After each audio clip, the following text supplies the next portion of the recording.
Welcome to our new immigration unit. I am so sorry I'm not here the first day, but I wanted you to go ahead and look through your packet, the Doors of Immigration, and kind of see what we'll be doing and what's expected of you. You see a review sheet at the beginning.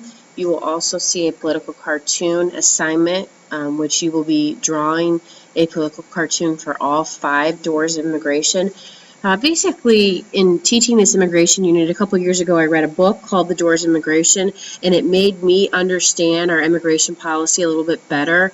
So I'm going to use the Doors of Immigration with you so you understand it. If you think of a door as in the American government letting people come through that door, this will kind of help you. So the first thing we're going to talk about is the open door policy. And yes, you can guess it. The door is going to be open for many different immigrant groups to migrate to the United States. So we'll go ahead and get started. You should take notes on this, and here are the 5 doors that we will be talking about throughout this entire unit.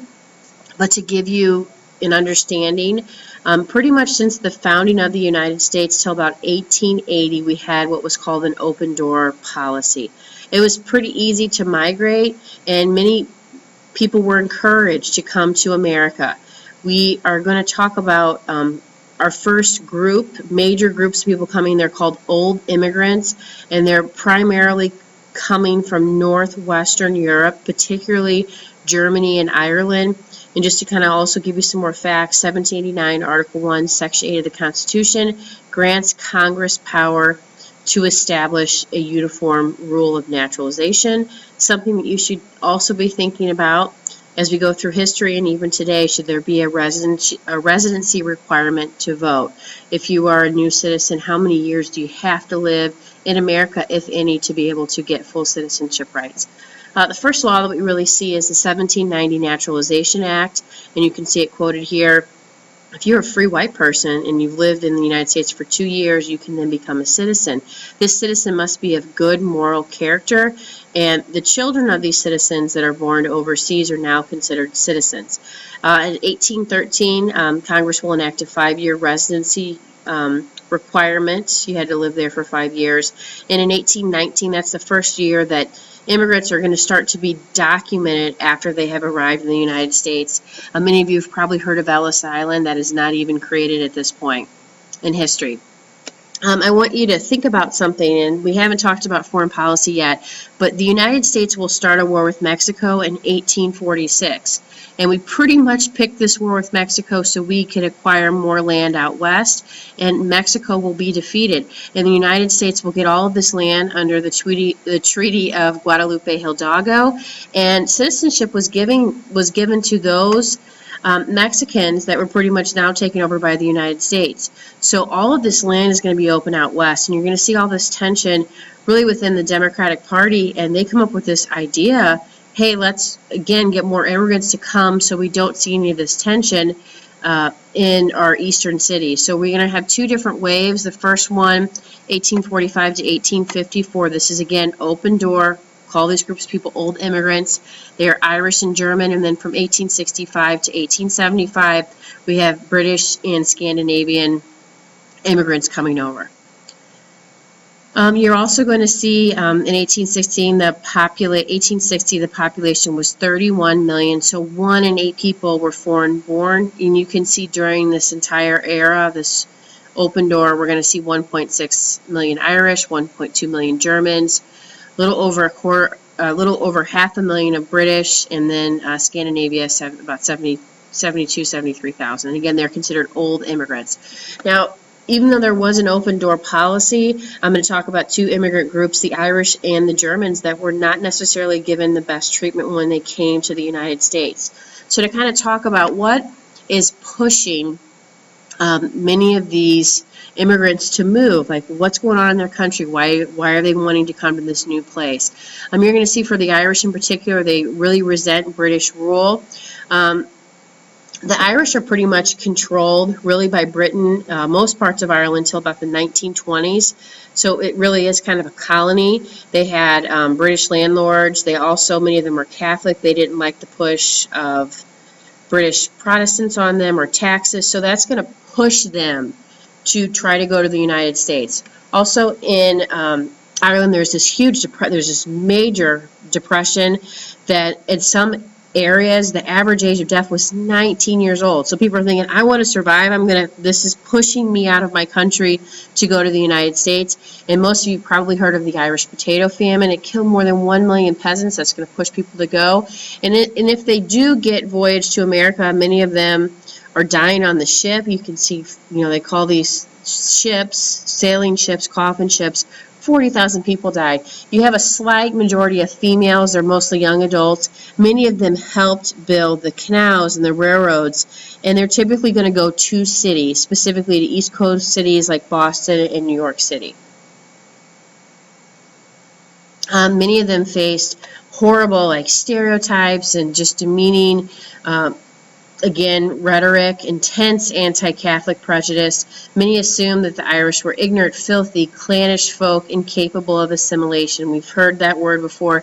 Again, many people want any immigrants that come in to kind of give up most of their values and to assimilate into society. Oftentimes there were signs in different store windows, no Irish need apply, because they wouldn't hire you if you were Irish.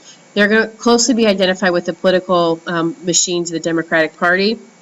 The Irish voters, because they're going to be able to vote, are going to help Jackson win the election of 1828. And many Protestants felt threatened by the Catholic denomination that many of the Irish. And you can see in this primary source, this is a St. Patrick's Day celebration, and you can see the Irish are going to be known for and characterized really as just being fighters, drinkers, and you are going to see a theme of the Irish being characterized as apes or monkeys, and you can kind of see that here in this image, but you'll see more of that as we go through these primary sources. You're going to see here in Uncle Sam's lodging house, you can see many stereotypes here. I don't know if you can see the man that looks very scary there. He's portraying a Chinese person.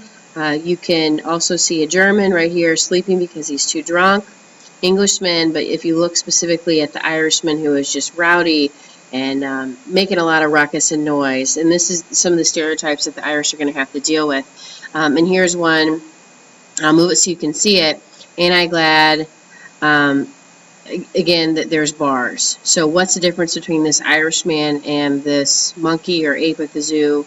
According to this political cartoon of the time, not a lot. You can see the years that the Irish immigration to the United States will spike and increase. And now let's talk about the Germans. The haven for Germans was really kind of in Pennsylvania, and at least initially, where you had some Germans coming in the 18th century, which is the 1700s. You see a large number of professionals then come to the United States in the 1850s.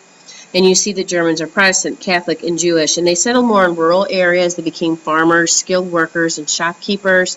And instead of the Irish came typically when single young people, these Germans will migrate in families, and they really helped to sustain elements of a German language and culture. 14% of Germans versus 9% of Irish returned to their homelands after coming to the United States. But Germans are known for beer, food, music, kindergarten, gymnastics, Quaker Oats, Levi, Steinway pianos. These are German immigrants, entrepreneurs that are going to come over and again leave us with some very popular name brands and companies. They are really going to be discriminated against during World War I.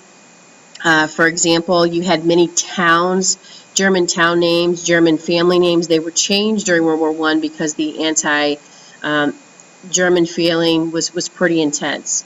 You're going to see many people in America living at the time were not fond of immigration. So the same arguments that you're going to hear in our society today about, immigration and I don't want this person to take my job, same arguments you're going to hear in the 19th century. And we call those people nativists, and we have this belief called nativism, which is an extreme dislike of foreigners, and there's a desire to limit immigration. There's going to be different parties that are going to come up, and one in particular is the Know Nothing Party. It is a political party, and it was anti-immigration and anti-foreigner. It was a secret society that turns into a political party, and members had to take this secret pledge not to vote for any immigrants on a ballot. So unless you were born in the United States, you would not get a vote from anyone in the Know Nothing Party. And when members were asked about their party, they said, I know nothing. meaning this was a secret. They weren't going to come out and say it. You also have the Homestead Act. Oh my gosh, this is signed during the Civil War. This is going to open so much land up and allow for Americans to get 160 acres. You're also going to see the ratification of the 14th Amendment. In 1868, all citizens born or naturalized in the U.S. are again going to be federal citizens of the U.S. And this really gave rise to fear and anxiety in many native-born Americans. So we have this open door policy, but we have some changes towards the end that will lead really to the door being closed. Like if the door is ajar, it's just open ever so slightly. So the next door ajar, we will save for another time. What you should do now is you should alert the substitute or the teacher in the classroom that you would like to take the quiz on this. And again, hopefully you took notes, because you can use your notes on this quiz, and hopefully you will do well. Please write down any questions that you have about the content of this, and we will certainly get to it hopefully when I'm back tomorrow.